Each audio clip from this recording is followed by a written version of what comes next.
What if the heaviest thing a man ever carries is the peace he gives away for free?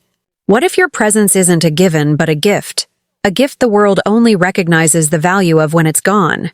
We often think of departure in terms of noise, the arguments, the slamming doors. But the departure of a truly grounded man is often silent. It is a quiet void, a silence so heavy it fills every space his stability once occupied. This is not a story of loss or regret. This is a journey through 7 layers of awareness, exploring the invisible value of the steadfast man. It is a journey to understand that the greatest strength isn't found in being noticed, but in the peace you create when no one is watching. Join me as we step into that silence, not to find answers, but to listen to the questions it asks of our own souls. Layer 1. The Invisible Gardener. Imagine a garden. When you look at it, you see vibrant flowers and lush green leaves. You admire its beauty, but there is something you do not see: the gardener. You don't see the hours he spent on his knees pulling weeds. You don't see the calloused hands that tilled the soil. You don't see the quiet sweat that watered every seedling. He doesn't work to be praised. He works for the love of the garden.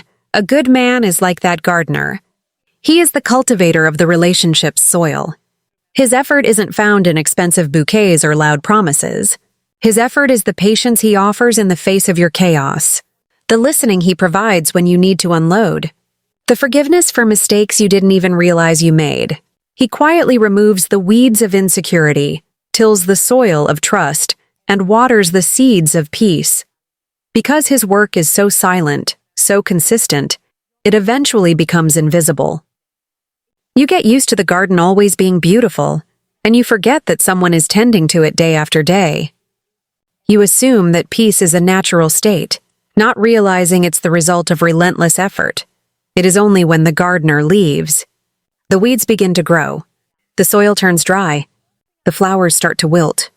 The garden doesn't die instantly, but its life force slowly fades. That is when you look around and ask, what changed? The truth is, nothing changed. It's just that the one who maintained everything is no longer there. The absence of his effort reveals its true weight. Ask yourself this: in your life, who are the invisible gardeners? And are you nurturing the gardener, or are you just enjoying the garden? Layer 2. The currency of presence. In the material world, we measure value in money and possessions. But in the world of the soul, there is a currency far more powerful: presence. Presence is not merely being physically there. It is a form of energy, a complete focus on the moment, a feeling of safety that you give to another person. I remember my father. He was not a man of many loving words, but when I was struggling, he would just sit with me, in silence. His silence wasn't empty. It was full of strength. It said, "You are not alone. There is a storm outside, but here, in this space, you are safe." His presence was an anchor, keeping my soul from being swept away. I didn't realize it until years later, facing my own storms without him by my side. I finally understood that the peace I felt that day was not my own. It was his, on loan. A grounded man is one who carries this currency. His energy is not loud or demanding. It is still. When he is in a room, the chaos seems to lessen. When he listens, you feel truly heard. He doesn't need to solve your problems. His steady presence is in itself a solution. It creates a safe space for you to heal yourself. When that man leaves, what you lose is not just a person. You lose an energy source. The room feels colder. Conversations feel shallower. The peace you once had begins to waver. You realize you weren't just relying on him. You were relying on the energy field he created. You were living on a currency you never had to earn for yourself. A question for you: what is the energy you bring into a room? Are you depleting or enriching the emotional space of those around you? Layer 3. The architecture of silence. We often fear silence. We see it as emptiness, a sign of distance, the end of communication. But in music, it is the space between the notes that creates the melody. In architecture, it is the empty space that defines the structure of a building. The silence of a profound man has its own architecture. His silence is not the absence of words. It is the presence of truth. When a man has tried to communicate with words, has explained, has shared, has pleaded, but his words have only hit walls of indifference, he will stop speaking. Not because he has stopped caring, but because he realizes words have lost their value. He switches to another language, a more primal and powerful one. Silence. This silence is a mirror. It does not judge. It only reflects. It reflects back all the times you didn't listen, all the emotions you downplayed, all the attempts at connection you brushed aside. The absence of his voice forces you to confront the voice inside yourself. At first, this silence might make you angry. Why won't he say anything? But slowly, as the emotions settle, you begin to hear what the silence is saying. It says, I am done explaining. It says, I choose peace over a pointless fight. It says, I respect myself enough to stop speaking into a space where no one is listening. To lose a man like this is to realize that the deepest communication doesn't always require words. Sometimes it is the understanding built in the quiet moments, and when you lose that, the space around you isn't just quiet, it is empty. Reflect on this. When was the last time you truly listened to someone's silence? Or were you too busy filling it with your own noise? Layer 4, the alchemist of pain. In ancient legends, alchemists did not seek to destroy base metals like lead. They sought to transmute them into gold. They believed that within the most common material lay the potential for the most precious.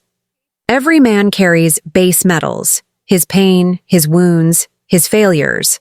Society teaches us to hide them, to appear strong and flawless. But a truly mature man is not one without pain. He is an alchemist. He does not run from his emotions. He sits with them. He looks directly at his jealousy, his fear, his anger, not to be consumed by them, but to understand them. He asks, what is this pain trying to teach me? He learns to transmute the energy of anger into assertive, healthy boundaries. He transmutes the fear of abandonment into the drive to become whole on his own. He transmutes the sadness of loss into a deeper compassion for others. When you are with a man like this, you feel an extraordinary sense of safety. Because he is not afraid of your emotions, for he is no longer afraid of his own. He can sit with you in your storm without being swept away, because he has learned to master the storms within himself. He doesn't offer you empty platitudes. He offers you the grounded presence of someone who has turned his own wounds into gold. To lose an alchemist like this is to realize you had grown accustomed to someone helping you transmute your chaos. Without him, your own negative emotions can seem larger, more frightening. You realize that your strength was built, in part, on the foundation of his. A question for you. What is the lead inside of you that you have been avoiding? And how can you begin the process of transmuting it into the gold of wisdom and strength? Layer 5, the weight of no. We often judge a man by what he says yes to, his promises, his commitments, the times he agrees to help. But a man's true character and strength are most often revealed in what he is willing to say no to. A single no spoken from a place of integrity carries more weight than 1,000 yeses spoken from a place of weakness. The grounded man has clear boundaries. He says no to disrespect. He says no to pointless drama. He says no to sacrificing his core values to please others. He says no to staying in a place where his presence is not valued. His no is not an act of selfishness. It is an act of self-respect. It comes from a deep understanding that he cannot pour from an empty cup. He must protect his own energy and peace so that he can continue to give the best of himself. When a woman is accustomed to a man who always says yes, who always accommodates, always yields, always puts her first, she may feel comfortable at first. But deep down, respect begins to fade. Because a man without boundaries is a man without a spine. When the grounded man finally says no to the relationship, when he chooses to walk away, that no carries a tremendous weight. It is the culmination of hundreds of smaller, silent no's he had already said to unfairness, to neglect, to thoughtlessness. His departure is the final, most powerful refusal. It forces the one left behind to confront the truth that the love of a good man is not unconditional. The one condition is respect. Ask yourself, what are the no's you need to start saying in your life right now to protect your peace and your dignity? Layer 6, the echo of character. When a person leaves, they leave behind memories, but a man of character leaves behind something more. He leaves behind an echo. Think of an old carpenter who spent his life making chairs. He didn't just make them strong. He touched every piece of wood with care, with precision, with respect. Years after he is gone, people who sit in that chair can still feel something, a sturdiness, a warmth, a sense of being cared for. That is the echo of the carpenter's character, left behind in his work. Similarly, a man's character is embedded in how he treats others, especially when there is nothing to gain. The way he keeps his word, the way he takes responsibility, the way he meets hardship with calm instead of blame, the way he chooses kindness even when he has every right to be angry. These actions create an echo in the soul of the person he is with. Even after he is gone, that echo remains. It becomes an internal standard. The woman who lost him might find herself comparing other men to him, not in looks or wealth, but in integrity. She might find herself asking, how would he have handled this? The echo of his character becomes an invisible teacher, instructing her on the true measure of a person. The pain of the loss is not just about missing him. It is the realization of how rare such character is. He was not just a partner. He was a mirror to a better version of herself. To lose him is to lose that daily reminder of what it means to be a good person. A question for reflection. When you leave a room or a relationship, what is the echo you leave behind? What does it say about who you are? Layer 7, the lighthouse keeper. Finally, imagine you are the keeper of a lighthouse on a remote island. Your job is not to chase after the ships or to scream for their attention. Your job is singular, to keep your light burning. You must clean the lens, check the fuel, and maintain a steady flame, regardless of whether the sea is stormy or calm. You do this not for any one particular ship. You do it for all the ships that need guidance in the dark. Your light is an anonymous act of service. This is the highest state of the mature man.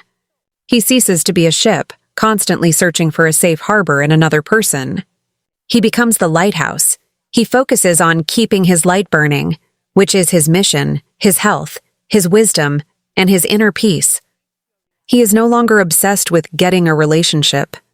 He understands that if his light is strong and steady enough, the right ships will naturally find their way to him. And the wrong ships will pass by. He is at peace with both outcomes. When a woman loses a lighthouse, she doesn't just lose a man. She loses a point of orientation in her own life. In the darkness of his absence, she realizes that the safety she felt came not from the relationship, but from his steady light. He did not need her to shine, and that is precisely what made his light so trustworthy. The journey of a man is not to find love. It is to become a place where love can find a safe harbor. The invitation home. These 7 layers of awareness are not a map for blaming those who have left or for punishing yourself. They are a mirror for you to recognize the invisible strengths that lie dormant within you. You are the gardener, the currency holder, the architect, the alchemist, the sovereign, the craftsman, and finally, the lighthouse keeper. To close this journey, I want to invite you to do an exercise. The letter from your future lighthouse keeper. Find a quiet place. Take a piece of paper and a pen.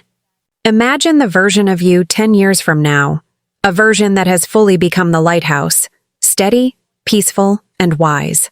Let that version of you write a letter to the you of today. What would he say? What would he advise you to focus on? What strengths would he remind you that you have forgotten? Don't just watch this video, live it. The path to becoming the man this world is yearning for is not outside of you. It begins within, with the choice you make today. If this journey resonated with you, consider subscribing not just as a click, but as a commitment to the lighthouse within you. Share this light with a brother who may be navigating in the dark. Keep your light burning. Your presence matters more than you will ever know.